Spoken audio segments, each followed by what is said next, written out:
Bueno, muy buenas tardes a todos, especialmente agradecimiento al profesor Manuel Omar Armas. Antes de presentarlo a él y de presentar su conferencia, quiero invitarlos, bueno, esa es la idea, avisarle de que el domingo próximo el profesor Elías Bacaflor Dorakis, acá lo tengo, se me había ido, va a dar una conferencia sobre la cuestión Tarija a las 19 horas del Estado Plurinacional de Bolivia, 20 horas de la República Argentina. Ese día, el profesor Elías Bacaflor Dorakis va también a realizar su homenaje al historiador argentino Horacio Salduna, fallecido un tiempo atrás. Bueno, el profesor Manuel Omar Armas es historiador, especializado en historia regional, profesor de historia a nivel medio y superior, egresado del Instituto Nacional de Enseñanza Superior de Jujuy, Eugenio Tello, diplomado en Historia Argentina y Latinoamericana de la Universidad Nacional de Jujuy, integrante de las comisiones de revalorización y reparación histórica de la provincia de Jujuy. También es miembro de la comisión del bicentenario del fallecimiento del general Manuel Belgrano, presidente del Colegio de Profesores de Historia de Jujuy, integrante del Instituto de Estudios Históricos General Manuel Eduardo Arias e integrante del Instituto Belgraniano de Jujuy. El profesor Armas se va a referir hoy al éxodo jujeño, la hazaña de un pueblo, una historia muy importante en la lucha por la independencia sudamericana, por la constitución de nuestra nación, y que es parte del ciclo de historia que estamos realizando del Instituto de Estudios Nacionales, que ha comenzado semanas atrás con la disertación del maestro Miguel Galván sobre la guerra de la independencia altoperuana. Profesor Manuel, cuando usted quiera, es todo suyo el tiempo para la exposición. Bueno, en primer lugar, quería saludarlos a todos, buenas tardes, agradecer al Instituto de Estudios Nacionales precisamente por esta invitación para hablar de un acontecimiento que, si bien es conocido, no es tan conocido dentro de nuestra historia. Por ahí conocemos mucho sobre el éxodo, el pueblo de Jujuy, guiados por Belgrano, abandonando y quemando la ciudad para ir hasta Tucumán.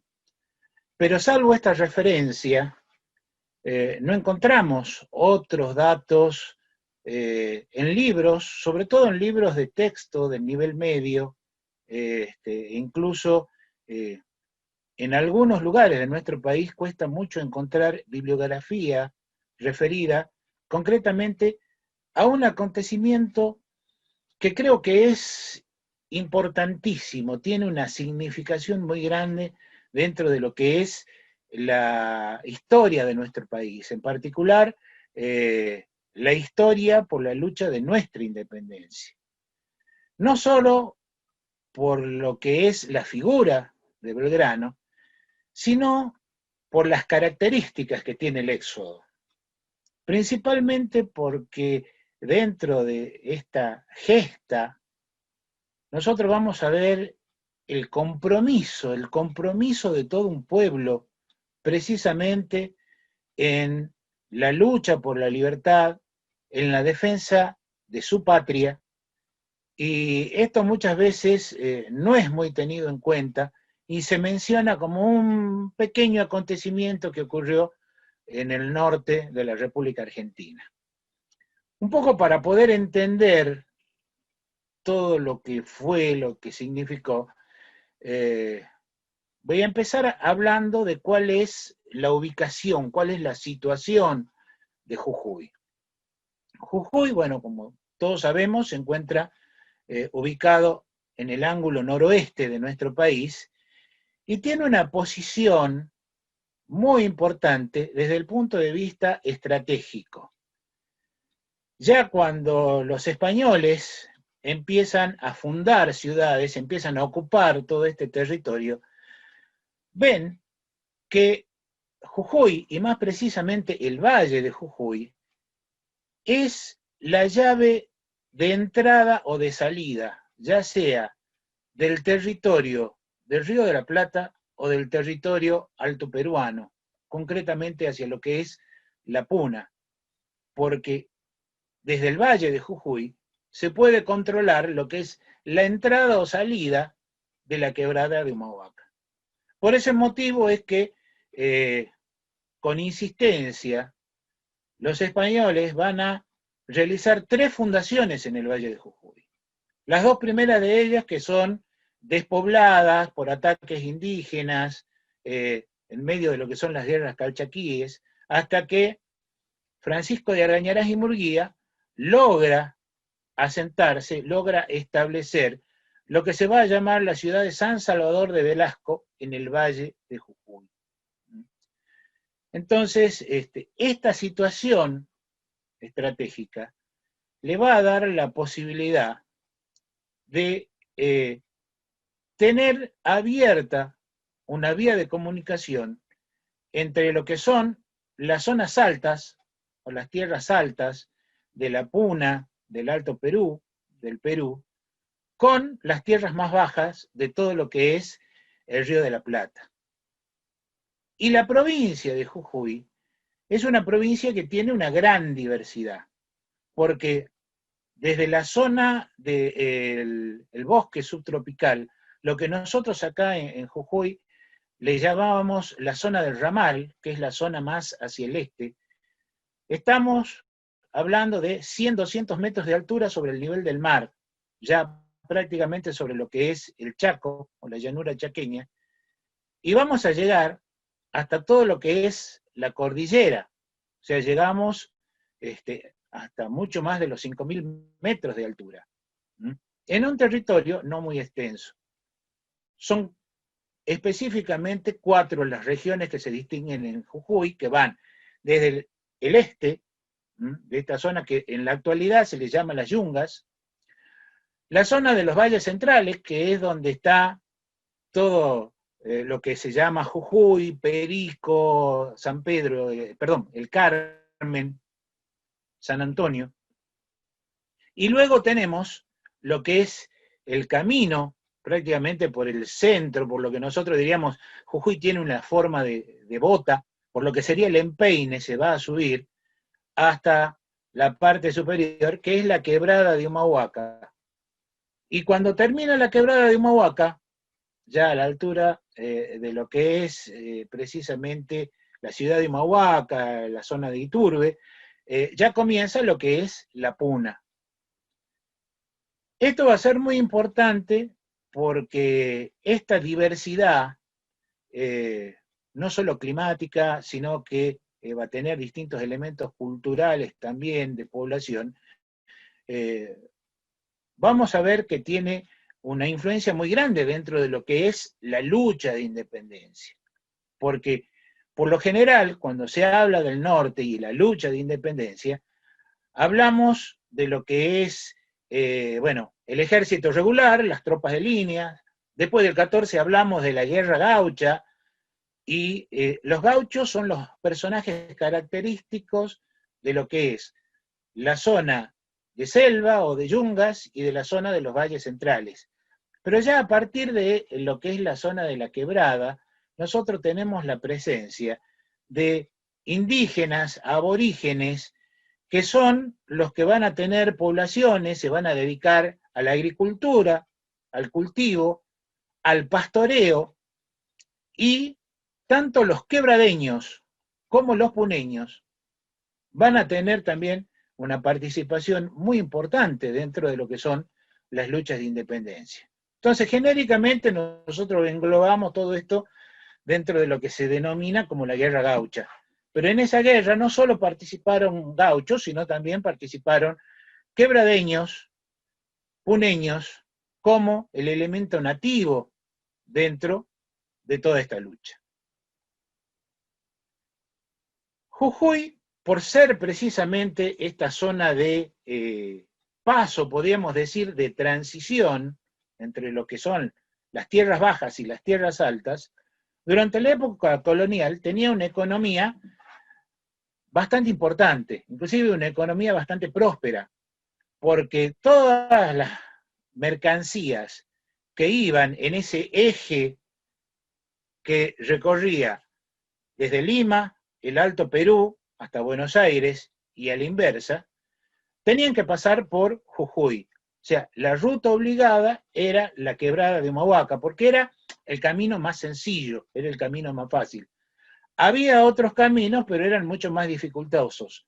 Uno, por toda la zona de Puna, lo que se conocía como el camino del despoblado, en donde no había población, las amplitudes térmicas eran muy grandes, algunos inclusive lo llamaban una zona semidesértica o desértica, por eso el camino del despoblado, y luego el camino del este, que era un camino selvático y que inclusive se va a tratar de afianzar un camino cuando se produce la fundación de San Ramón de la Nueva Orán, a fines del siglo XVIII, pero indudablemente el camino que estaba en mejores condiciones, por donde se podía transitar de la mejor manera, era la quebrada de Humahuaca.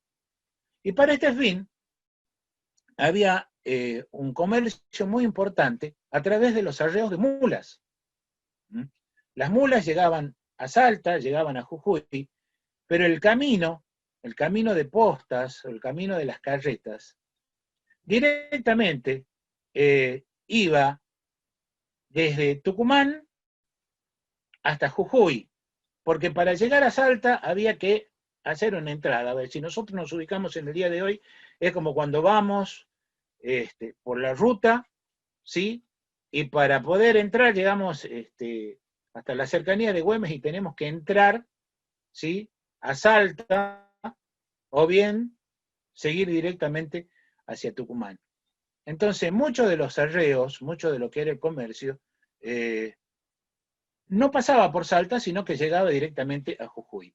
Esto va a hacer que en Jujuy estén las cajas reales para todo lo que era el control del comercio, el cobro de los impuestos, el cobro de los tributos, e inclusive el padre de Martín Miguel de Güemes fue tesorero real y estuvo mucho tiempo establecido en Jujuy. Por eso es que algunos hermanos de Güemes son jujeños y la esposa, la madre de Güemes, es jujeña, es de la familia Goyechea. Entonces, Jujuy se va a convertir en un centro de comercio importante.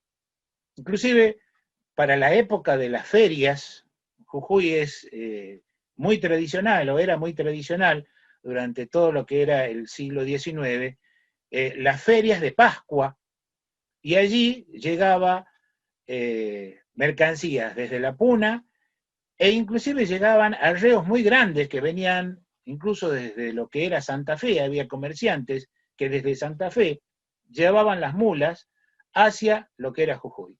Y estamos hablando de arreos grandes de 500, 600, incluso hasta 1000 animales. ¿Por qué? Porque todas las mercancías se trasladaban en carretas, por eso había un camino que se llamaba el Camino de las Carretas, que era el camino más accesible, que no tenía tantos altibajos y a lo sumo cruzaba algunos ríos. Este camino permitía llevar la mercancía hasta Jujuy, pero en Jujuy sí o sí había que descargar todas esas mercancías y cargarlas a lomo de mula. Por eso es que se hacían esos grandes arreos que iban por la quebrada de Humahuaca y llegaban hasta la zona del Alto Perú, Potosí. Se utilizaban los animales en el trabajo de las minas, y muchas veces esos arreos también continuaban hasta llegar al Perú y hasta completar ese eje comercial con la ciudad de Lima. Entonces, Jujuy estaba en una muy buena situación económica. Aún así, la ciudad no era una ciudad muy grande. La ciudad tenía una población estable de aproximadamente unos 1.600, 1.800 habitantes, que lógicamente cuando era época de ferias o cuando había una circulación importante del comercio, sobre todo en lo que es primavera, verano, también otoño, aumentaba esa población en lo que podríamos decir unas 400, 500 personas más. Ante esta situación, cuando se produce la Revolución de Mayo, la primera experiencia que va a tener la gente de Jujuy, digamos que no es la más feliz de las experiencias, porque cuando se realiza la primera campaña al Alto Perú, cuando pasa el ejército por Jujuy, lo primero que va a hacer es hacer un reclutamiento importante de hombres para el ejército, prácticamente se va a hacer una leva, una obligación de concurrir al ejército, y lógicamente también se necesitaban recursos para ese ejército. A veces estamos nosotros muy acostumbrados a hablar del ejército, la cantidad de hombres, las batallas, el armamento, pero no tenemos en cuenta de todo lo que significaba, la logística que significaba mover un ejército. Había que llevar alimentos, pertrechos, todos los elementos necesarios, inclusive para establecerse, armar los campamentos.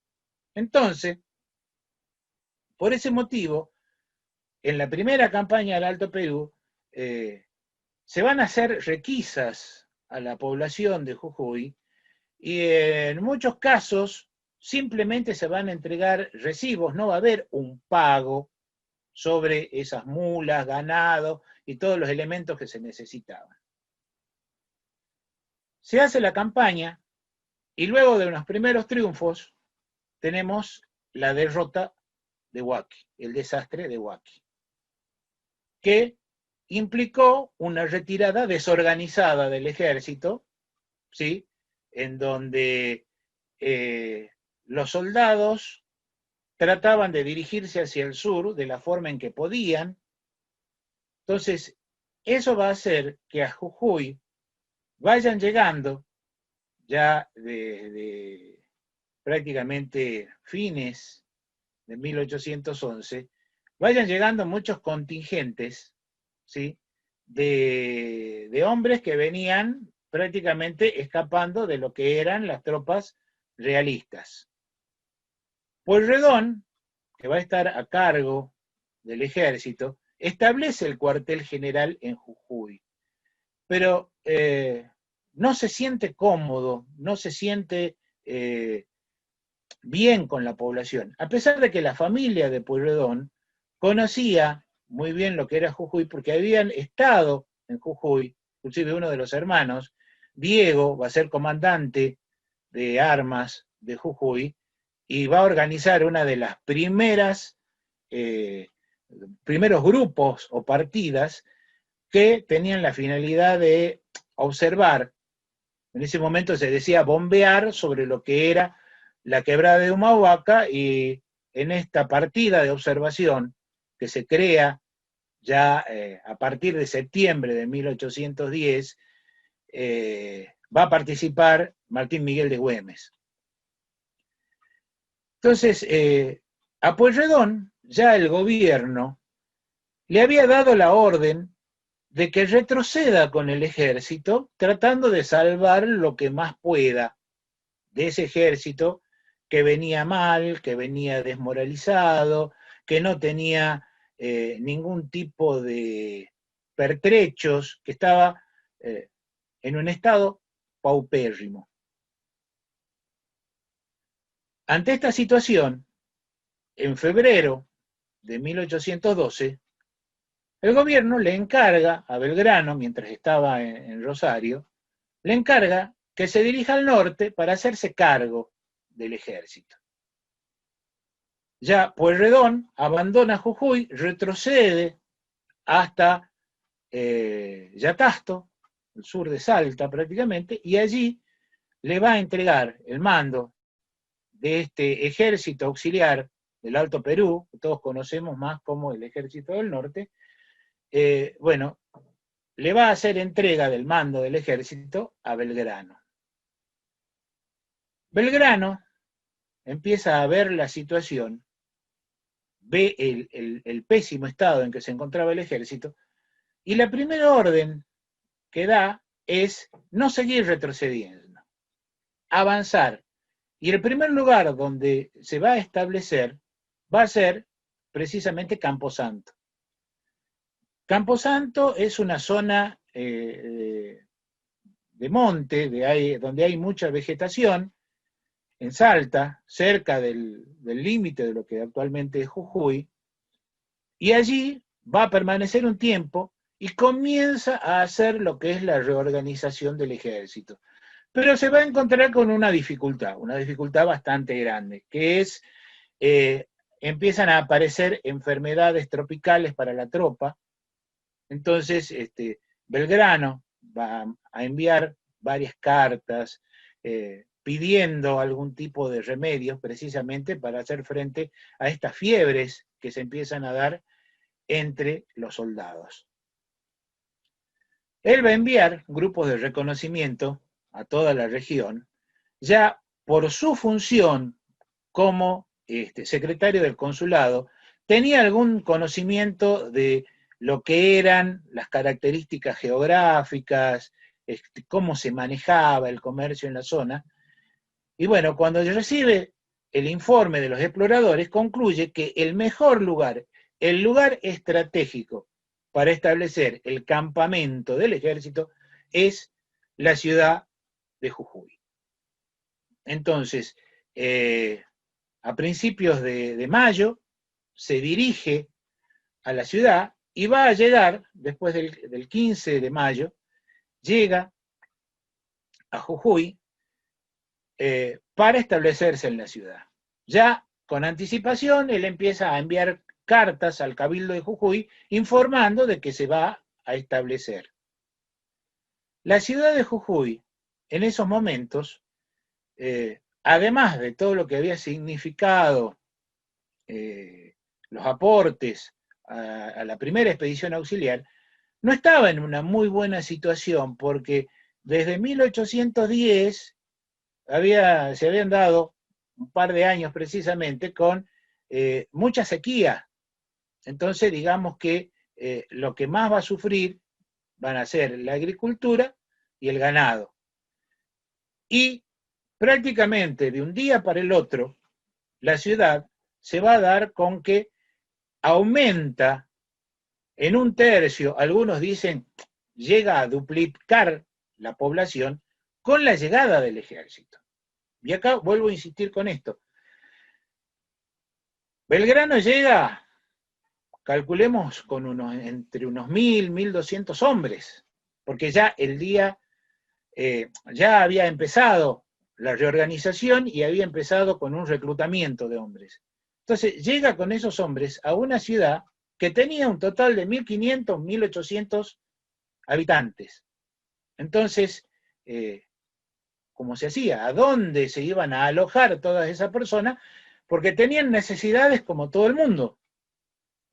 El convento de San Francisco hacía las veces de hospital. Una parte del ejército, sobre todo los que estaban en una condición sanitaria difícil, podían alojarse en el convento de San Francisco, que está en el centro prácticamente de la ciudad.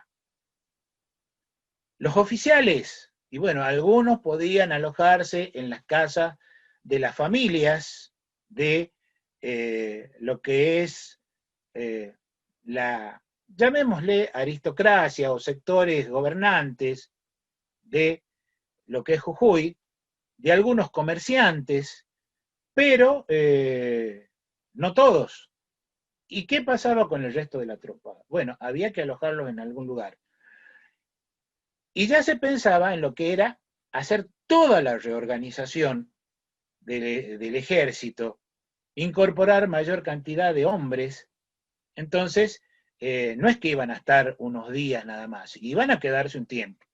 Entonces, para darle un mínimo de comodidades, nosotros vemos que en la zona o el lugar más apto para poder establecer lo que era el campamento, el vivac, este campamento temporal del ejército, era la zona de la banda del río Chico o del río Sibi-Sibi. O sea, Jujuy, específicamente, la ciudad, en ese momento estaba encerrada por dos ríos, el río Grande por el norte y el río Chico o río Sibi-Sibi por el sur.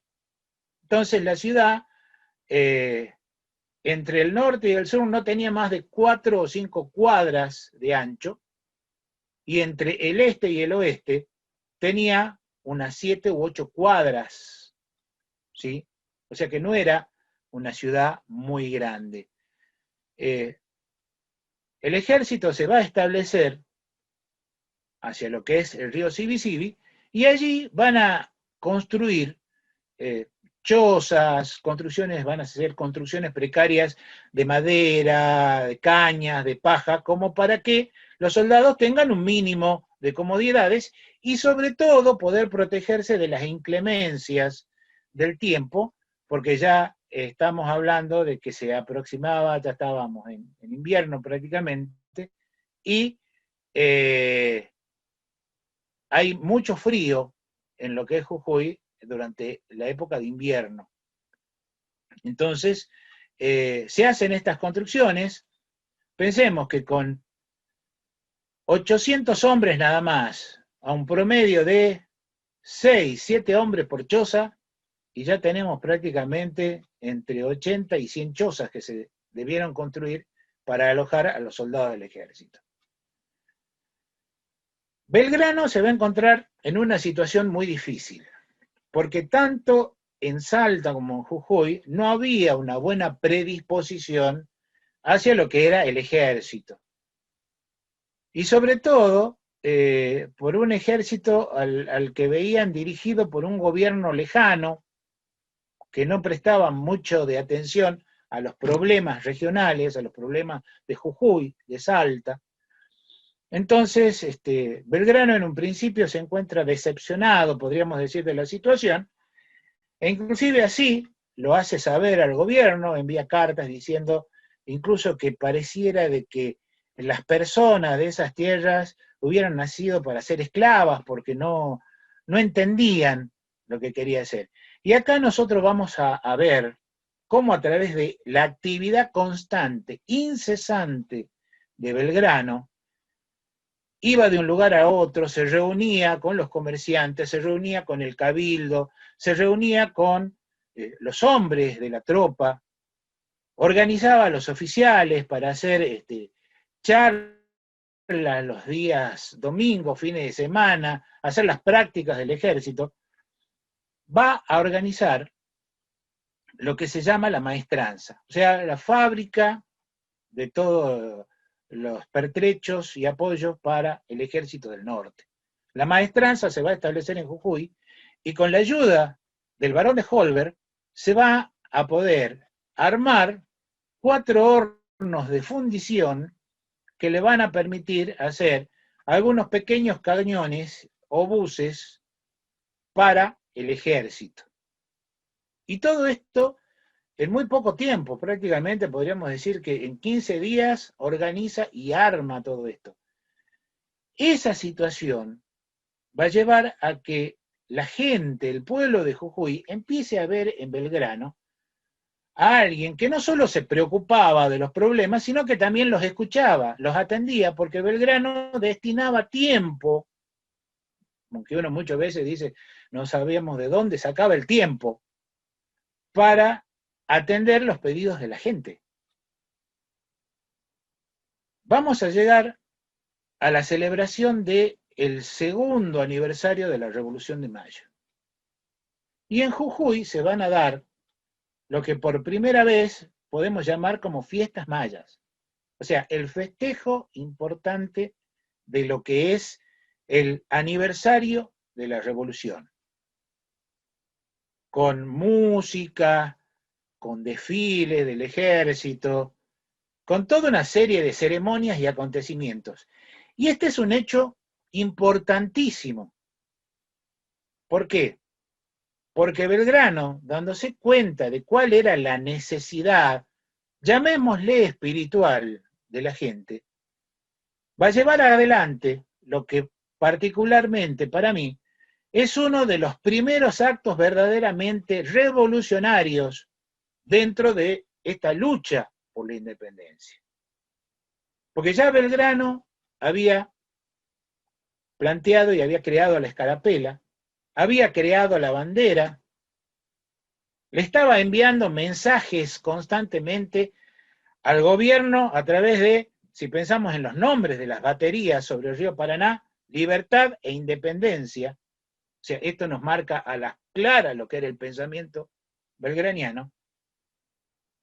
Y hasta ese momento, el único estandarte que podía entrar en los lugares sagrados, o sea, las iglesias, era el estandarte real, era el estandarte del rey. Y Belgrano, ese 25 de mayo de 1812, va a llevar, o va a hacer, mejor dicho, que el barón de Holberg, en ese momento, el único noble que estaba en Jujuy, lleve desde su alojamiento, marchando con tambores batientes y acompañado por una escolta, la bandera hasta la entrada de la iglesia matriz, lo que hoy es la iglesia catedral de Jujuy. Y no solo va a ingresar con esa bandera, sino que la va a hacer bendecir por el canónigo Gorriti. O sea, si nosotros lo pensamos dentro de lo que era la lucha de la época, ya el canónigo Gorriti, Belgrano, todos los que estaban apoyando este movimiento, estaban jugándose el todo por el todo. ¿Por qué? Porque si eran capturados, si eran tomados por los realistas, indudablemente que lo único que cabía era la ejecución. ¿Por qué? Y porque habían introducido un elemento que nosotros podemos decir era un elemento de soberanía de derechos y le estaban dando la bendición de Dios. Entonces el canónigo Gorriti bendice la bandera, Belgrano la muestra al pueblo de Jujuy y la va a hacer jurar, en principio por el ejército, porque el ejército era el que iba a jurar la bandera. Y en esa arenga, en ese discurso que da Belgrano, en la plaza de armas de Jujuy, en la plaza central, dice que ese 25 de mayo va a quedar en la memoria de los jujeños porque ven por primera vez en sus manos la bandera que nos distingue del resto de las naciones. Y a partir de allí, cuando pide el juramento, con ese grito de viva la patria, no solamente la jura el ejército, sino que en forma espontánea, el pueblo de Jujuy, que estaba allí en la plaza, también va a jurar la bandera. Y esto lo dice el mismo Belgrano, porque envía cartas al triunvirato diciendo que él escucha decir al pueblo nuestra sangre por esa bandera. Entonces, aquí es donde se produce el gran vuelco, podríamos decir, de la población de Jujuy. ¿Por qué? Porque asume el compromiso de defender su patria, o sea, su tierra, el lugar donde desarrollaba todas sus actividades, y la libertad. Esta libertad que venía predicando Belgrano y que lo venía haciendo desde esa campaña ya al Paraguay, con la imprenta y con todas las tareas que venía realizando, podríamos decir, predicando incluso con el ejemplo. Entonces, a partir de allí, el pueblo de Jujuy empieza a apoyar todo lo que era el trabajo de la maestranza, se van a fabricar fusiles, se van a arreglar, van a trabajar allí carpinteros, talabarteros, se van a fabricar los trajes, ¿sí?, de los uniformes de los oficiales a través de sastres, las costureras van a fabricar la indumentaria, los uniformes de los soldados, y así se logra obtener el compromiso del pueblo jujeño. Ahora, frente a esta situación, Belgrano, una vez teniendo todo en condiciones y todo preparado, la idea de él era avanzar sobre el Alto Perú y apoyarse sobre todo en lo que eran las guerrillas de la zona de Cochabamba, que era la que estaba resistiendo el avance realista.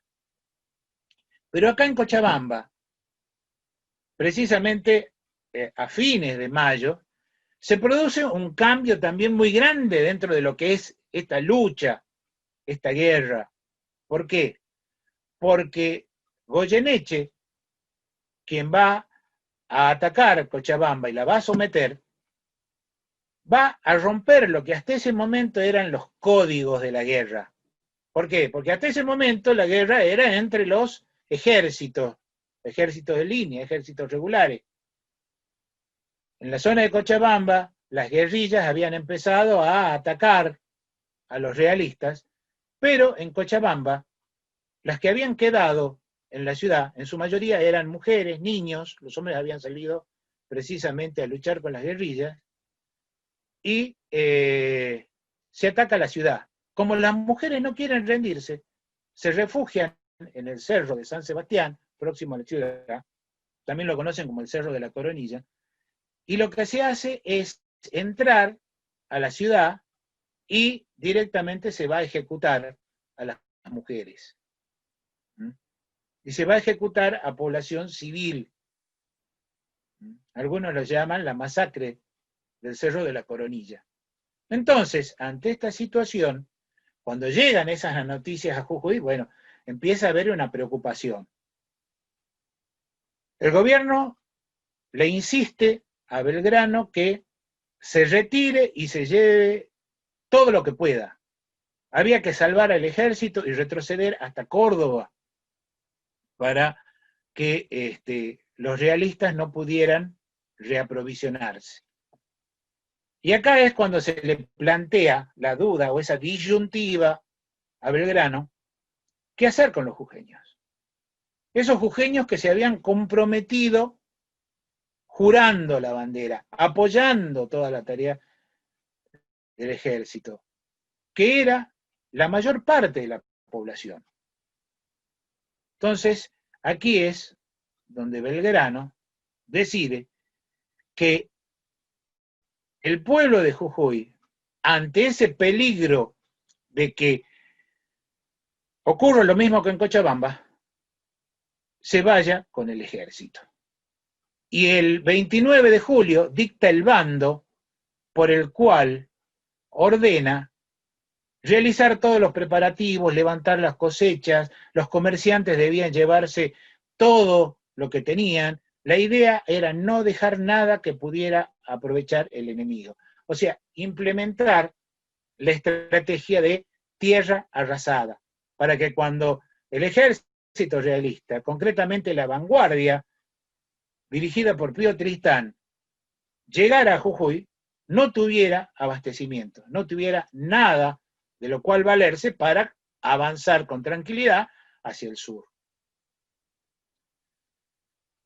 Ya con fecha 14 de julio, Belgrano había dictado otro bando pidiendo la incorporación de todos aquellos jóvenes hasta los 35 años que estuvieran en condiciones para aumentar la cantidad de hombres del ejército. Y acá se van a presentar, o sea, precisamente como una demostración más del compromiso del pueblo de Jujuy, se van a presentar una cantidad importante de hombres, no solo que se los va a incorporar a la infantería, sino que se presentan con sus caballos, con sus aperos, con todas sus monturas, inclusive con animales y algunos con sus amigos, capataces, sirvientes, de distintas extracciones sociales, y que van a formar el cuerpo de caballería que se va a llamar los Decididos de Jujuy. Todos estaban en instrucción, precisamente, estaban preparándose y adiestrándose, eran reclutas, eran novatos. En Humahuaca también va a haber una gran cantidad de hombres que se van a incorporar al ejército. Y como característica, los Decididos de Jujuy tenía que en su mayoría eran jóvenes, jóvenes entre 14 y 18, 20 años, que eran sostenidos en todos los gastos por sus familias. Entonces, esto nos demuestra también el compromiso de este pueblo que había logrado Belgrano y con el cual estaba preparando todo lo que es el ejército.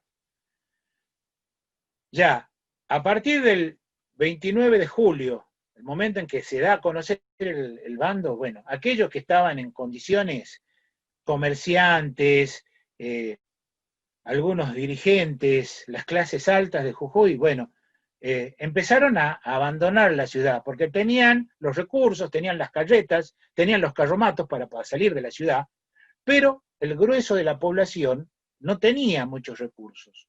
Entonces Belgrano decide que vayan con el ejército. A todo esto, Pío Tristán venía avanzando desde el norte, ya estaba en las proximidades de Yavi, al norte de la provincia de Jujuy. Entonces, se empieza a preparar todo y el día 23 se produce la partida. O sea, el 23 de agosto, las columnas principales empiezan a abandonar la ciudad en horas de la tarde, dirigiéndose por el camino de las carretas, precisamente, para llegar hacia la zona de El Carmen, La Cabaña, en el sur de lo que es la provincia de Jujuy, y de allí pasar a lo que es Cobos, Cabeza de Buey, ¿sí? Y continuar el camino hacia el sur, hacia el Tucumán. Ahora, un detalle que no quiero dejar de mencionar. Muchos creen o piensan que el bando que da Belgrano era solamente para el pueblo de Jujuy, y en realidad el bando estaba dirigido a toda la intendencia, no solamente al pueblo de Jujuy. Porque en el año 2012, precisamente para el Bicentenario, a través de investigaciones que se empiezan a revisar la documentación, se encuentra una copia del bando en el archivo del Museo Mitre, en donde el encabezado del bando es claro, dice pueblos de la provincia de Salta. O sea, el bando estaba dirigido a toda la intendencia. Tampoco vamos a suponer de que fue absolutamente toda la población la que va a acompañar, hasta podríamos decir con tranquilidad, esta salida, este éxodo, este retroceso hacia el sur, porque indudablemente hubo gente que no estaba de acuerdo, no estaba convencida, temían por sus propiedades. Uno de los primeros que le van a hacer un planteo a Belgrano va a ser el Cabildo de Jujuy, siendo su representante el doctor Teodoro Sánchez de Bustamante, ¿sí?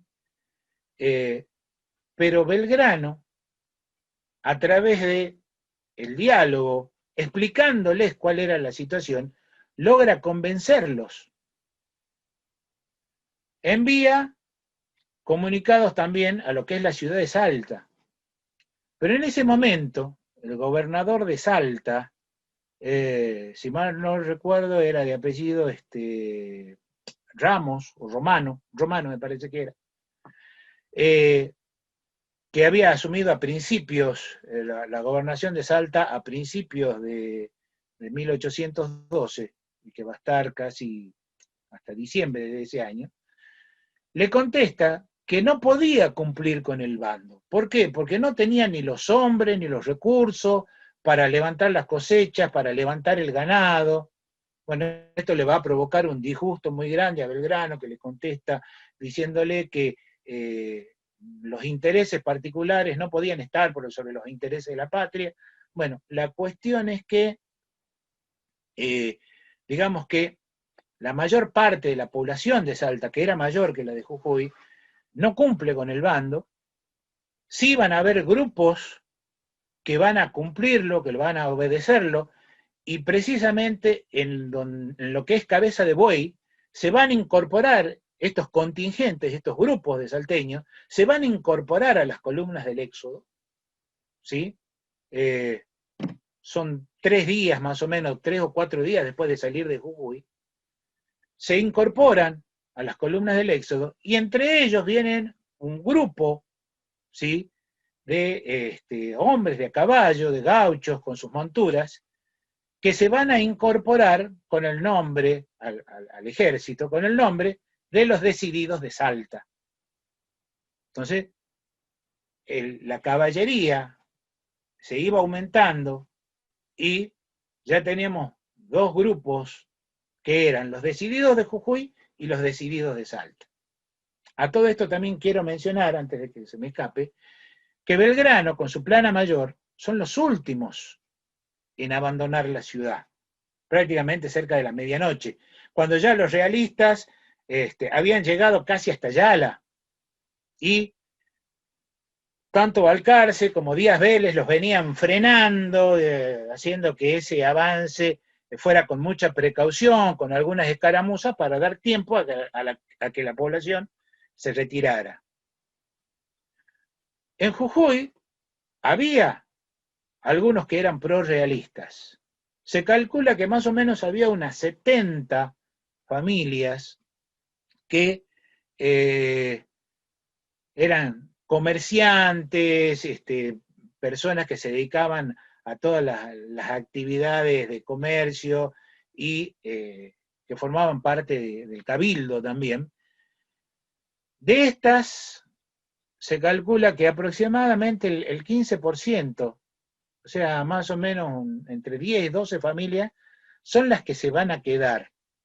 Pero no se quedan propiamente en la ciudad, porque de eso se encarga Belgrano, de controlar de que no quede nada en la ciudad, sino que se retiran, se van a las haciendas vecinas, las haciendas de Yala, de Tiraxi, de Guerrero, de San Antonio, esperando de que Belgrano se vaya con la población y con el ejército, y después vuelven.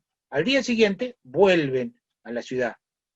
Pero no es una cantidad muy grande.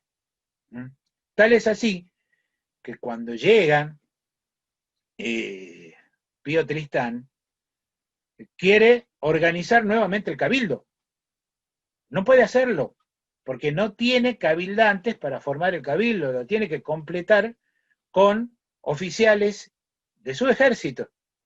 E inclusive le informa a Goyeneche en carta diciendo que tuvo que llevar a algunos de los cabildantes a punta de fusil porque no querían asistir al cabildo, ¿sí? O sea que alguna población quedó en Jujuy. Ahora, dentro de lo tradicional se habla de que se quemó la ciudad. Bueno, esto en realidad no fue tan así. Belgrano era muy respetuoso del orden, era muy respetuoso de las leyes. Entonces, Belgrano no va a ordenar la destrucción ni la quema de la ciudad. Él lo que ordena que se destruyan son los hornos de fundición para no dejarle recursos al enemigo. Y lo que sí se va a quemar va a ser el campamento del ejército. Se van a destruir esas chozas que se habían hecho, que se habían construido en el río, en la banda del río Chico, del río Chibi, y se les va a prender fuego. Lo mismo que también se le prende fuego a los pastizales, para que no haya recursos que puedan utilizar los realistas.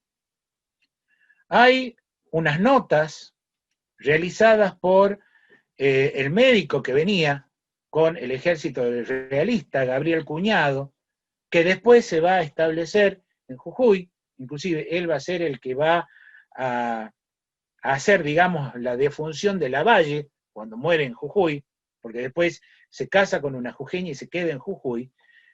Y en esas notas, el doctor Gabriel Cuñado dice que cuando llega el ejército realista, el aire estaba enrarecido por el humo y todavía algunos ranchos seguían quemándose en las afueras de la ciudad.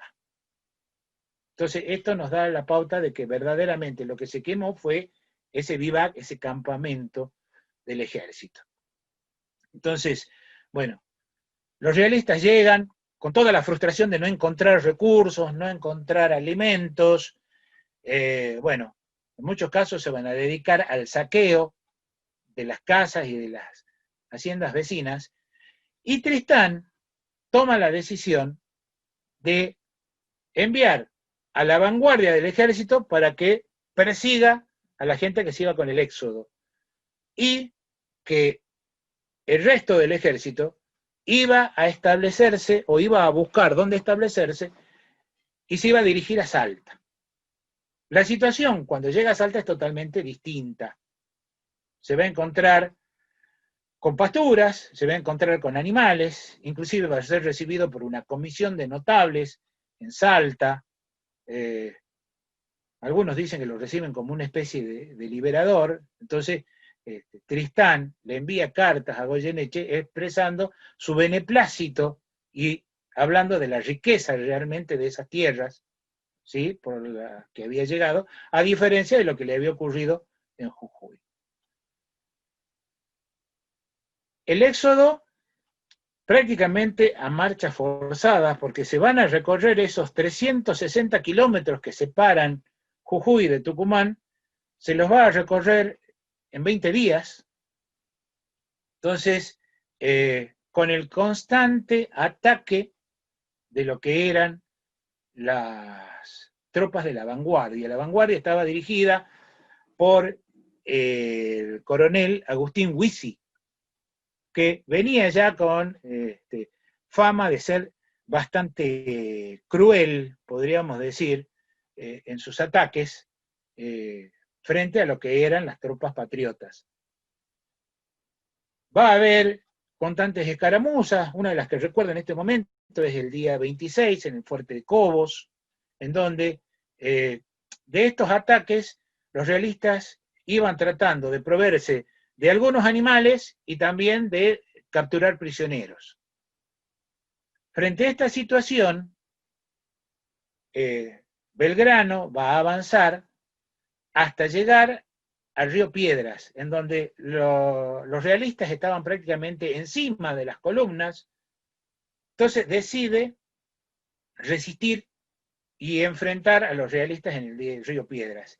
Y precisamente el día 3 de septiembre se produce el combate de las Piedras o el combate del río Piedras, que es uno de los enfrentamientos muy significativos y el primer triunfo que obtiene Belgrano al frente del Ejército del Norte.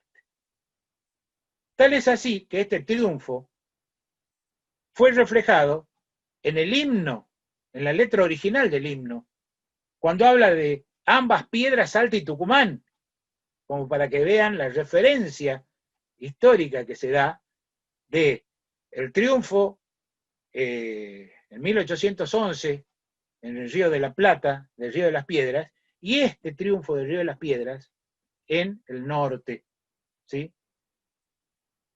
Otro elemento que nos muestra la importancia de este triunfo es que cuando Belgrano, en la segunda campaña al Alto Perú, llega a Potosí, en Potosí se van a acuñar medallas de plata para los triunfadores, precisamente del combate de las Piedras, para los triunfadores de la batalla de Tucumán y los triunfadores de la batalla de Salta.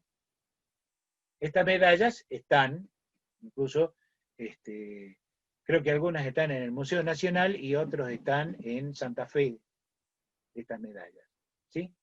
Entonces, aquí, en este combate, Belgrano realmente se va a dar cuenta y va a poder valorar la capacidad, la solvencia de esos soldados que se habían ido formando en Jujuy, de esos nuevos reclutas, porque los decididos van a tener su bautismo de fuego.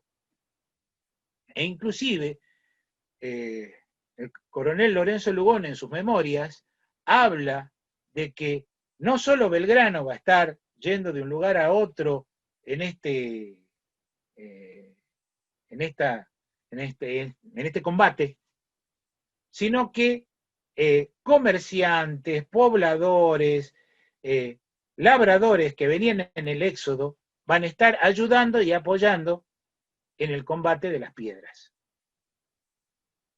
Logran frenar este avance realista y en 7 días más van a llegar a otro lugar que va a ser clave, la Encrucijada, porque la idea de Belgrano era no entrar a Tucumán, sino seguir por Santiago del Estero para dirigirse a Córdoba. Pero tenía que hablar con los tucumanos para que estos se sumaran al éxodo en esta estrategia de tierra arrasada. Pero en la Encrucijada, los cabildantes, de entre los que se destaca Bernabé Araoz, le hacen el planteo a Belgrano, le dicen, resistamos, no sigamos retrocediendo, enfrentemos a los realistas, nosotros los vamos a apoyar con recursos. Entonces Belgrano hace una serie de pedidos de dinero, armamento, animales, y todo lo que son los hacendados, dirigidos por Bernabé Araoz, van a poner el dinero, el armamento, los animales y todo lo necesario para enfrentar a los realistas. Es así que a partir de ese 10 de septiembre, Belgrano decide que el éxodo se dirige a Tucumán y van a tener prácticamente 11 días para preparar lo que va a ser la batalla de Tucumán. Y en Tucumán se van a sumar al ejército también otro grupo de caballería que van a ser los llamados decididos de Tucumán. Todos estos decididos se van a juntar, se van a unificar y van a ser los decididos de la patria, que también tienen un rol destacado dentro de la batalla de Tucumán. No me voy a detener mucho en lo que es la batalla de Tucumán. Lógicamente se da ese triunfo casi impensado, ¿sí? Pero también hay que destacar algo. Así como en Jujuy los jujeños recibieron al ejército y se aumentó la población de golpe, en Tucumán pasó lo mismo. No solo llegó el ejército, sino que llegaron también los jujeños. Y los hermanos tucumanos los recibieron a los jujeños, algunos, digamos, con mayor o mejor predisposición que otros, pero los recibieron y discúlpenme la expresión, pero es muy actual, los bancaron a los jujeños durante varios meses, mientras se preparaba todo y se hacía la campaña para perseguir a Tristán, porque Tristán, una vez derrotado, se retira ¿hacia dónde? Y hacia Salta, que era donde había establecido su cuartel general.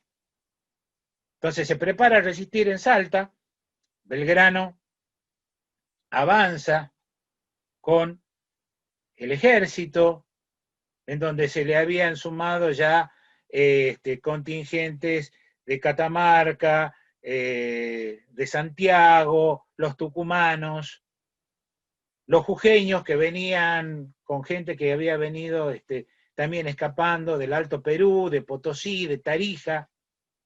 Entonces van a derrotar a Tristán en Salta y una vez que deja todo más o menos organizado, Belgrano nuevamente se dirige a Jujuy y establece el cuartel general nuevamente en Jujuy, vuelve a organizar de nuevo la maestranza, esa maestranza que se había trasladado porque se la había llevado a Tucumán, y en donde en Tucumán se van a fabricar algunos fusiles también, ¿sí? Esa maestranza se vuelve a establecer en Jujuy y se empieza a preparar todo. El día 21 de marzo de 1813, Belgrano vuelve con el ejército a Jujuy y él, antes de salir de Jujuy, solamente había dejado el libro de actas del Cabildo y había trazado una línea. Y puso, aquí comienza el Cabildo de la tiranía. Cuando retorna a Jujuy, el día 21 de marzo del 13, entra al Cabildo y en el libro de actas del Cabildo vuelve a trazar una línea y coloca, aquí culmina el Cabildo de la tiranía que fue derrotado en Tucumán, Salta, siendo el primer soldado Manuel Belgrano. ¿Sí?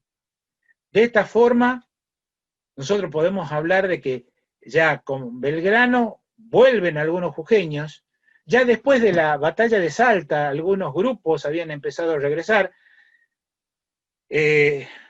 La guarnición de Jujuy no cumple con la capitulación que había realizado Pío Tristán en Salta, porque se van de Jujuy llevándose todo lo que pueden, animales, dinero, armamento, todo lo que se podía llevar se lo habían llevado, porque el 8 de octubre, perdón, el 9 de octubre de 1812, el coronel Zelaya había hecho un intento de retomar Jujuy, pero fracasa porque se queda sin municiones y ante el peligro de que la guarnición de Jujuy recibiera el refuerzo desde el Alto Perú, entonces no se concreta esta recuperación de Jujuy. Pero a todo esto, los realistas, porque se combate dentro de la misma ciudad, habían levantado trincheras, habían hecho parapetos en todo lo que era la zona de la iglesia matriz, del cabildo, de la plaza, inclusive desde la casa de la familia Gorriti, se realizó una parte del ataque en donde se disparaba hacia lo que era la plaza, porque la casa de la familia Gorriti estaba en una de las esquinas de la plaza. Y bueno, ya a partir de la retirada de la guarnición realista de Jujuy, y la gente empezó a llegar. Algunos volvieron, se dieron con que, bueno, sus casas habían sido saqueadas, se empezó con la reconstrucción, y bueno, algunos quedaron en el camino, se quedaron a vivir en Tucumán, ¿sí? Y de esta forma se termina lo que es específicamente el éxodo jujeño. Pero hay un acontecimiento que quiero mencionar, ya como cierre, y es que cuando el Cabildo, para el tercer aniversario de la Revolución de Mayo, le pide a Belgrano le preste la bandera para la celebración, Belgrano le dice que sí, que no tiene ningún problema en darle la bandera del ejército, pero Belgrano le tiene una gran sorpresa a los jujeños. Manda a confeccionar la bandera nacional de la libertad civil, que hoy es símbolo patrio histórico de nuestro país, a partir del 2015, en donde hace pintar el escudo de la Asamblea, el escudo que yo tengo acá, a mi espalda, y esa bandera que hace bendecir también, la ingresa en la iglesia, la hace bendecir nuevamente ese 25 de mayo de 1813 y se le entrega después al pueblo de Jujuy, en reconocimiento a su compromiso, valentía, sacrificio con la causa de la libertad. Y así queda asentado en el acta de donación que está en el archivo histórico de Jujuy, en las actas del Cabildo, en donde el mismo Belgrano la llama bandera nacional de nuestra libertad civil, cumpliendo con esto que en distintas cartas, en distintos escritos de Belgrano. Belgrano llamaba esa regeneración civil, ese cambio dentro de lo que era el gobierno. Ahí culmina este ciclo que se inicia en Jujuy con la llegada en mayo de 1812 de Belgrano a Jujuy, y que tiene como gran epopeya nacional la gesta del Éxodo. Bien, muchas gracias, espero que haya sido de interés, y bueno, dispuesto a contestar las preguntas que quieran hacer. Muchas gracias, profesor. Bueno, vamos a permitir que todos habiliten sus micrófonos, si me dan un segundo. Entiendo que a partir de ahora todos pueden habilitar sus micrófonos si desean preguntar o saludar al profesor sin la autorización del hospedador. Sí, están habilitados. El que quiera puede preguntar o opinar o saludar libremente. Hola, Omar, Marina, del Instituto Belgraniano de General Belgrano, Buenos Aires. ¿Qué tal, Marina? ¿Cómo estás? Quería... Bien, ¿cómo andás? Desde ayer que no nos vemos. Sí. No, quería hacerte una consulta, porque primero felicitarte porque es tan clara tu exposición y amena, que bueno, Muchas uno gracias. seguiría escuchándote, ¿no? Y segundo, Alejandro Pojasi, él habla de 5 éxodos que se realizaron hasta aproximadamente 1821. Tenían la característica de ¿por qué este solamente es el que se nombra y el que tiene renombre? ¿Cómo es la historia de estos otros? Sí, bueno, en realidad nosotros tenemos que, se recuerda más este éxodo, sin duda porque es el primero, ¿sí? Es el primero, es el más organizado, el más grande, y sobre todo también porque está la figura de quien se va a convertir en uno de los principales héroes jujeños. O sea, Jujuy es una provincia netamente belgraniana, y por la presencia de Belgrano le da un plus, ¿sí?, a esta retirada. Porque en definitiva, quien tiene esta idea del éxodo es Belgrano, ¿sí? Documentados, nosotros tenemos otros éxodos más, en el 14, que se conoce también como éxodo de las mujeres, porque así como en Cochabamba habían quedado las mujeres en la ciudad en el 14, muchos de los hombres van a luchar ya en lo que es la guerra gaucha, la guerra de recursos, la guerra de guerrillas. Entonces quedaban sobre todo las mujeres. Y frente al avance de las tropas de Pezuela, ¿sí?, abandonan la ciudad. Hay otro que es tal vez en donde más sufre la ciudad, o sea, estoy hablando de los que están registrados en los documentos, ¿sí? En el 17 se produce el otro con el avance del mariscal La Serna, en donde la población también se retira. En muchos casos ya no era una retirada organizada hacia el sur, sino que lo que se hacía era abandonar la ciudad, sobre todo muchos de los naturales, los indígenas, se iban detrás de los cerros o se iban a sus poblados, en otros grupos se iban a las zonas rurales, pero se dejaba la ciudad para que solamente los realistas tomaran la ciudad, pero no la campaña circundante. Y en esta del 17 se van a cañonear las casas de los patriotas, ¿sí?, y se va a buscar recursos, porque en el 17 hay un movimiento muy importante que hace Manuel Eduardo Arias, que los deja sin abastecimiento a los realistas. Entonces no tenían recursos, ¿sí? Después, en la óptica de distintos historiadores, algunos hablan de 5, otros hablan de 9, un poco con cada una de las invasiones realistas, los patriotas de Jujuy, que se contaban en una mayoría importante, abandonaban la ciudad, precisamente temiendo las represalias. Por eso es que la ciudad quedaba casi vacía. Entonces, por eso es que se habla de varios éxodos.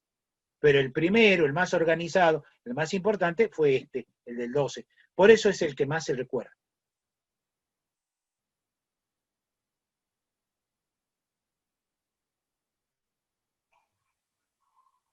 Sí, no sé si hay alguna otra pregunta. Muchas gracias. Sí, solo decirle que el que quiere preguntar está abierto los micrófonos, puede hacerlo.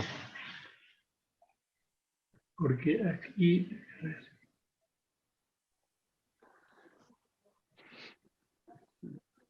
O si no, levante la mano por ahí como para que le avisemos. Bien, lo que pasa es que la exposición ha sido muy clara, muy precisa. Sí. Sí, diga nomás. Por ahí señora. lo que... no, Diga. lo que preguntaba por ahí, esa comparación que a veces hacemos con Napoleón, con estas cuestiones del abandono de las ciudades, que también es interesante, ¿no?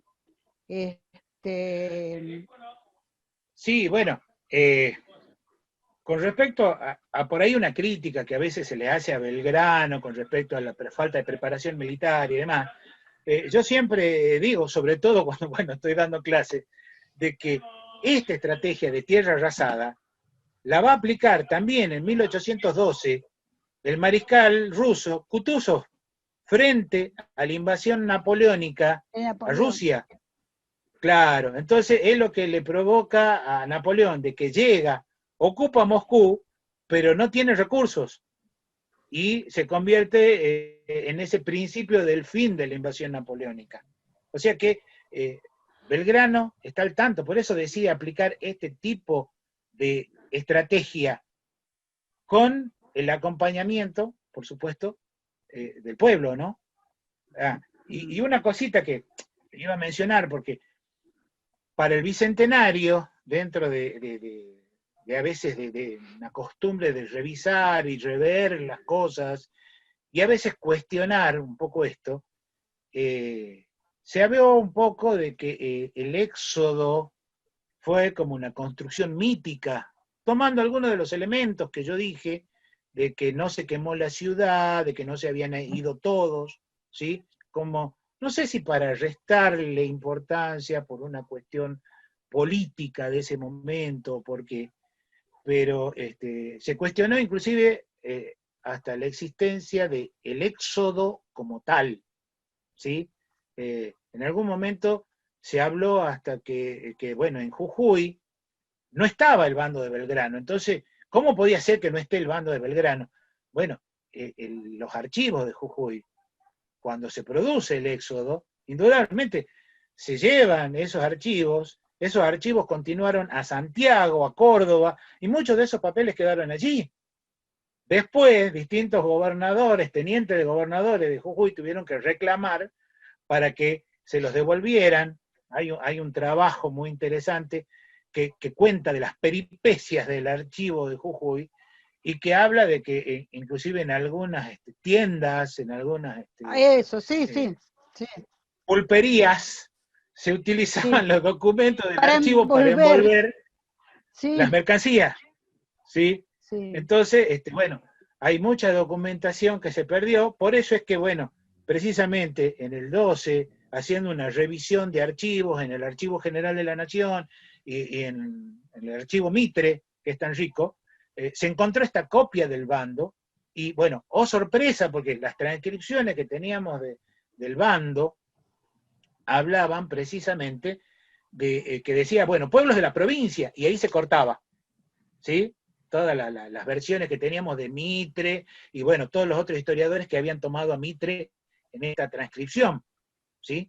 Incluso cuando Joaquín Carrillo, el primer historiador jujeño, en el primer libro de historia de Jujuy, que escribe en 1877, habla de una copia que había visto y hace mención de pueblo de la provincia, pero en la copia, ¿sí?, que está y que esa sí ya tenemos en el archivo de Jujuy, una copia digital, en el encabezado dice pueblos de la provincia de Salta. O sea que era para toda la intendencia el bando. Y el primero en usar, porque se cuestionaba esto de que no se usó la palabra éxodo, sí, en esa época no se usó la palabra éxodo. El primero en usar la palabra éxodo para esta marcha, este retroceso estratégico de Belgrano, va a ser precisamente Joaquín Carrillo en este libro de 1877, Historia de Jujuy, Provincia Federal Argentina, con muchos documentos, porque así ese es el nombre completo. Él habla y hace la comparación del sufrimiento de este pueblo que tenía que abandonar todo, abandonar sus casas y demás, como lo hizo, ¿sí?, el pueblo de Jacob, dice. Entonces, así el pueblo jujeño también tuvo su éxodo. O sea, Joaquín Carrillo es el primero en hacer esta comparación y hablar de éxodo. Lo cual, para el centenario, en 1912, o sea, ya en 1910, el Congreso le encarga a Ricardo Rojas que vea la historia de la bandera, la historia de Jujuy, y Rojas va a estudiar, va a organizar el archivo capitular de Jujuy, que va a hacer una publicación en 4 tomos, ¿sí? Entonces, allí Ricardo Rojas toma esta frase, digamos, toma este nombre que le da Joaquín Carrillo y se le da mayor difusión, mayor divulgación. Ah, bueno. Gracias, Manuel.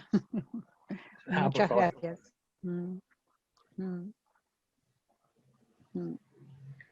Bueno. Bueno, muy bien. Si alguno tiene alguna pregunta, alguna mención sobre esto, Consulta, duda. lo que quieran. No, al operador le pediríamos, por favor, si nos puede poner los números del ID y la contraseña que Sí, aparece en el afiche. eh, Esos números que yo alcancé a tomar unos, pero no todos. Me faltan los de la contraseña.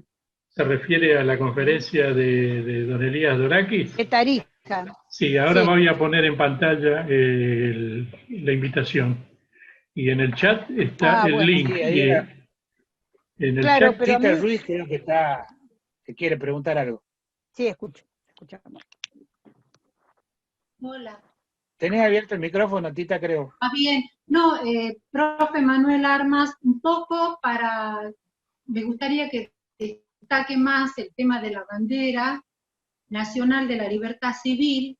Este año de pandemia hizo que todo el trabajo, los proyectos que teníamos desde la Comisión del Bicentenario, y una de las deudas era precisamente esa, que la nación toda sepa la importancia de la bandera y al ser un símbolo nacional, porque muchos no conocen todavía. Sí, vamos a hacer un avance porque hay una charla precisamente en donde vamos a hablar sobre Belgrano en Jujuy y precisamente las banderas, ¿sí? Bueno, la bandera de la libertad civil es una bandera, como su mismo nombre lo dice, es una bandera civil, es una bandera ciudadana. No ha participado en ningún combate, que en algún momento algunos historiadores le quisieron restar importancia porque dijeron, no estuvo en combate. No lo estuvo porque no fue una bandera del ejército, sino que es una bandera que representa la soberanía, por eso tiene las armas de la asamblea, ¿sí? La asamblea del año 13, con todo lo que significó, y que Belgrano se la da en reconocimiento al pueblo de Jujuy. Y tuvieron que pasar 200 años para que en 2015 esta bandera fuera reconocida a nivel nacional, porque algunos la conocían, muchos la confundían con la otra bandera, con la blanca y celeste que se bendijo y se juró en 1812, era prácticamente desconocida, ¿sí? Y los jujeños tenemos el orgullo de decir que es la bandera belgraniana más antigua, certificada y documentada. porque tenemos copia de los recibos que le firmaron a Belgrano, porque Belgrano llevaba las cuentas, pero contador era, todo lo registraba, y están el recibo de cuando compra la tela, el recibo de quien se encarga de pintar las armas de la asamblea, y esta bandera la tenemos en Jujuy, en la Casa de Gobierno. Y para este año se hizo toda una tarea de restauración, ¿sí? Las mismas especialistas que restauraron la bandera nacional, la bandera de Ayohuma, que está en el Museo Nacional, que hicieron la restauración de la bandera de Macha, ellas también se encargaron de hacer una restauración de la bandera de la libertad civil, y este año íbamos a hacer toda una apertura de un centro de interpretación de la bandera, y bueno, darla a conocer, y una gran tarea de difusión, pero lamentablemente esto del COVID nos frustró todo esto, ¿sí? Y bueno, lamentablemente la provincia de Jujuy es una de las más golpeadas por esta pandemia, y estamos tratando de reordenar y reorganizar todo, bueno, para poder, en cuanto superemos esta situación, poder darla a conocer. Y bueno, un poco en función de esto es que en un par de semanas voy a dar la charla también sobre las banderas de Belgrano en Jujuy. Quería comentarles algo a Manuel y a Tita, que la bandera fue aprobada, bueno, en abril del 2015, ¿no? Sí. En el boletín oficial. Y en General Belgrano, acá en la provincia de Buenos Aires, en nuestro partido, el 20 de junio del 2015, con bandera de ceremonia y bandera de izar, la presentamos al pueblo y a las autoridades. Creo que debe ser uno de los primeros lugares, ¿no? Donde de ahí en adelante la seguimos utilizando, la homenajeamos los 25 de mayo, que es el día que le corresponde. Y después, bueno, en diferentes momentos también la utilizamos. Y la población, ¿qué hacíamos con los primeros? Porque no queríamos ser el Instituto Belgraniano los que fueran los abanderados y escoltas. Así que elegimos, mandaron de las escuelas, un alumno de una escuela privada, un alumno de una escuela oficial, de una escuela especial. Ellos fueron los primeros abanderados de esa bandera de ceremonia, ¿no? Y la izamos justamente en el mástil también, de acuerdo a indicaciones que nos dio Miguel Carrillo Vascari. La izamos en el mástil y bueno, la seguimos utilizando, y es algo muy especial. La gente nos pide verla, pide tenerla, la quieren ver en los actos. No sé por qué se produce esa cuestión tan blanca, tan hermosa, que piden que junto con la nacional esté esa. Y la tenemos en el Museo de General Belgrano, tenemos un rincón belgraniano, en donde está la bandera de la libertad civil y las nuestras, las dos las tenemos ahí, junto con el sable, con una réplica del sable, junto con las tierras del campo de batalla que nos regalaron la gente de Salta, junto con un bastón de mando, medallas y recordaciones, y la gente va a ver la bandera. No sé por qué tienen esa cuestión tan increíble, ¿no? De este símbolo, y bueno, estamos contentos de eso.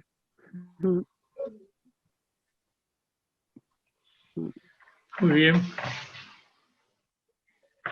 Voy a poner en pantalla lo del profesor Dorakis, sí, para que puedan tomar nota. Creo que ahí se ve bien, ¿no?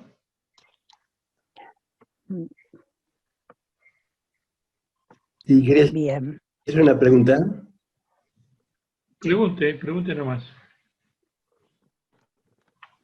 Sí, Manuel, volviendo al tema del éxodo. El ejército, cuando llega a Tucumán, Belgrano lógicamente tenía la decisión de hacerlo hasta Córdoba, como le habían indicado desde Buenos Aires. Y cuando llega a un sitio llamado Burruyacu, que es límite con Santiago del Estero, Belgrano manda a Balcarce sí, manda a Balcarce a hablar con el gobernador Arao, el gobernador de Tucumán. Y allí deciden quedarse, ¿sí?, en San Miguel de Tucumán. Ahora, ¿de quién habrá sido más la decisión? Porque Belgrano, como en su función de militar, tenía que obedecer las órdenes del triunvirato de regresar hacia el sur. ¿Quién habrá hecho cambiar de idea? ¿La oficialidad de Belgrano? ¿Habrá sido una decisión propia? Esto de quedarse en Tucumán y presentar batalla allí y no continuar hacia el sur. Claro, bueno, acá se da una conjunción de varias cosas. Por un lado, bueno, Bernabé Arao en ese momento es uno de los cabildantes, o sea, ya se empieza a destacar porque hasta ese momento él era un hacendado, comerciante, sí se destacaba como una especie de líder, digamos, y tenía mucho apoyo por parte del gauchaje, podríamos decir. Entonces, como era uno de los personajes muy respetados de Tucumán, él y otros familiares, hermanos, como que se ponen a la cabeza de este movimiento y son reconocidos. O sea, en ese momento todavía no era gobernador. Pero, por un lado, esta situación, la convicción que llevan los tucumanos de decir, a ver, bueno, resistamos, nosotros vamos a aportar, nosotros vamos a apoyar con hombres, con armamento, con dinero inclusive, porque tanto Araos como otros comerciantes y hacendados aportaron dinero para esto, más lo que se había logrado, porque estaba muy fresco, había 7 días antes, se había dado el Está combate saliendo, de Río Carlos. Piedras. ¿Mm? Entonces, ahí, en el combate de Río Piedras, es donde Belgrano tiene la seguridad, va a tener la confianza en su tropa, en sus hombres, porque uno de los motivos para retroceder es porque eran tropas muy bisoñas, o sea, muy nuevitas, no habían sido probadas en combate, si bien, bueno, cuando se da el momento de la orden, ellos seguían en instrucción, ¿sí? O sea, desde el momento de julio, principio de julio de la convocatoria, hasta agosto, un mes y días nada más de preparación, en donde no tenían toda la formación necesaria para un ataque organizado y demás. Inclusive, ante la falta de pólvora muchas veces para los fusiles, Belgrano con sus oficiales deciden que en vez de utilizar fusiles, carabinas o tercerolas, que era lo que se utilizaba, deciden empezar a utilizar las lanzas, las chuzas, las tacuaras. Entonces, ese es uno de los elementos que le va a dar importancia a la caballería con la habilidad aparte de la montura de la gente de campo, de la gente ya de las tareas rurales. Entonces, todo esto se va a conjugar para que Belgrano, viendo inclusive ese compromiso del pueblo jujeño, de los salteños que se sumaron al éxodo, de los tucumanos, es un elemento que le sirve a Belgrano para desobedecer. Y miren que le debe haber costado a Belgrano desobedecer, porque sobre todo, como abogado, era de respetar las leyes, de respetar las órdenes. Entonces, pero era tal la convicción que Belgrano realiza esta desobediencia ejemplar que permite llegar al triunfo de Tucumán. Gracias. Bueno, han pasado casi 2 horas, 1 hora 45, y el profesor tendrá también que tomarse un descanso y nosotros tenemos otras tareas. Yo los invito, si quieren seguir el próximo viernes a las 11 mismo, el próximo viernes 11 a la misma hora, el profesor va a hablar del general Arias. Y el 18 se va a referir justamente a las 2 banderas, así que tendrán oportunidad de prepararse las preguntas para esas 2 fechas y aprovechar la sabiduría del profesor. Les agradecemos a todos, muy especialmente a usted, profesor, por esta conferencia tan importante. Gracias a todos. Bueno, los espero el viernes próximo y que haya sido de utilidad esta conferencia para todos ustedes. Buenas noches y muchas gracias por habernos acompañado. Gracias, profesor, nuevamente. Buenas noches.